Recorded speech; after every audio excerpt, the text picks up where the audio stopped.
ایک ہوتا ہے کہ کسی کا عرفی نام وہ بھی اچھا ہو اور اس میں کوئی حرج نہیں ہے، یعنی ایک تو اس کا اصلی نام ہے اور ایک عمومی طور پہ پکارنے کے جیسا نک نیم جس کو کہہ دیا جاتا ہے، تو اس میں کوئی حرج نہیں ہے۔ اور وہ تو حضور علیہ الصلوۃ والسلام کے دادا محترم نے حضور کا عرفی نام رکھا ہوا تھا، اور جب لاڈ سے پکارتے تو کہتے یا ابیض، اے گورے رنگ والے۔ تو کسی کا اس طرح نام رکھ لیا جائے، اور عمومی طور پہ ہمارے ہاں عرفی نام چلتے ہیں پنجابی کلچر کے مطابق، پپو ہے، مٹھو ہے، اس طرح کے کتنے نام چلتے ہیں، تو کوئی حرج نہیں اس کے اندر۔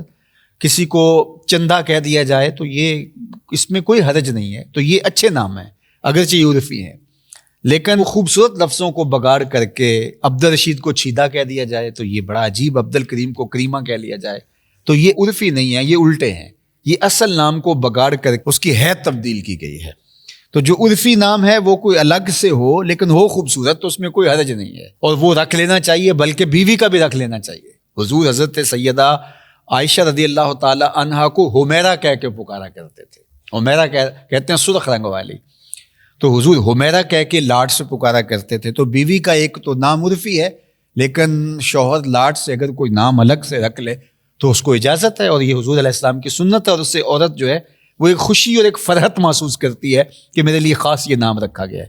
اس طرح بچوں کے لیے گھر کے اندر اگر کوئی ایسا نام رکھ لیا جائے جس سے انہیں فرحت اور خوشی محسوس ہو رہی ہو اور وہ ان کی شخصیت ڈیمیج نہ ہو رہی ہو اس سے، تو کوئی حرج نہیں ہے، بلکہ رکھ لینا چاہیے۔ تو اچھے، ستھرے، سہل، آسان، جو زبان پر آسانی سے چڑھ جاتے ہوں اور وہ با معنی بھی ہوں، با مقصد بھی ہوں۔ اور احب الاسماء الی اللہ عبداللہ و عبد الرحمن، اللہ کو سب سے زیادہ جو محبوب نام ہے وہ عبداللہ اور عبد الرحمن ہے۔ بندوں کے نام جو بھی ہوں ان میں اللہ کو سب سے پسند نام جو ہیں وہ یہ دو نام ہیں، کسی کا نام عبداللہ رکھا جائے یا عبد الرحمن رکھا جائے، عبداللہ رکھا جائے یا عبید اللہ رکھا جائے یا عبید الرحمن رکھا جائے۔ عبد کی تصغیر عبید ہے، اور اس طرح عبداللہ رکھ دیا جائے یا عبید اللہ رکھ دیا جائے، عبد الرحمن رکھ دیا جائے یا عبید الرحمن رکھ دیا جائے، یا اللہ کے جتنے بھی صفاتی نام ہیں ان کے ساتھ عبد کی اضافت کے ساتھ کوئی نام رکھ لیا جائے۔ اور پھر دوسرا حضور کے ناموں پر سمو باسمی، فرمایا میرے نام پہ نام رکھو۔ حضور کے متعدد اسماء ہیں، ان اسماء میں سے کسی اسم مبارک پر اپنی اولاد کا نام رکھ لیا جائے۔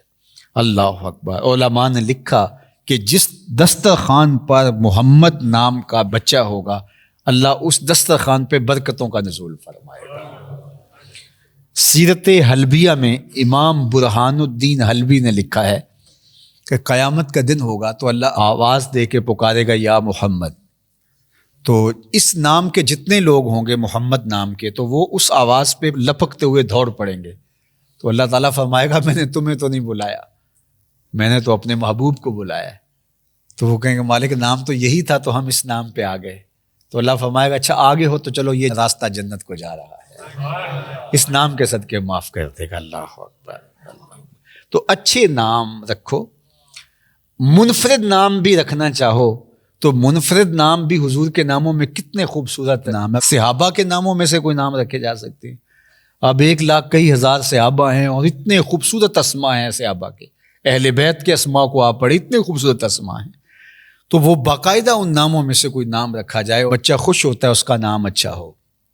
ورنہ بعض کا جو پھر وہ 40 سال کی عمر میں جا کے بدل لیتے ہیں نام، اور وہ نام جو ہے وہ ان کے لیے جو ہے وہ آر کا سبب ہوتا ہے، تو ایسا نام نہ رکھیں جو بچے کے لیے آر کا سبب ہو۔ یہ ماں باپ کے ذمہ اولاد کا حق ہے کہ وہ ان کا اچھا نام رکھیں، اور 7ویں دن نام رکھ لینا چاہیے، اور 7ویں دن جو ہے وہ ختنے بھی کروا دیں اور عقیقہ بھی کروا دیں، اور وہ جانور ذبح کر کے اس کی کم از کم ہڈیاں توڑی جائیں، اور کچا گوشت اگر تقسیم کر دیا جائے تو یہ زیادہ افضل ہے، لیکن اگر آپ اس کو باقاعدہ بلا کر کے دعوت کر کے پکا کے بھی پیش کرتے ہیں تو یہ غریب، امیر، دوست، احباب سب کے لیے ہے تو یہ صدقہ ہے، لیکن یہ صدقہ واجبہ نہیں ہے کہ جس کو امیر نہ کھا سکے، تو اس کو سب لوگ لے سکتے ہیں، تو عقیقہ کیا جائے، یہ دعوت ہے۔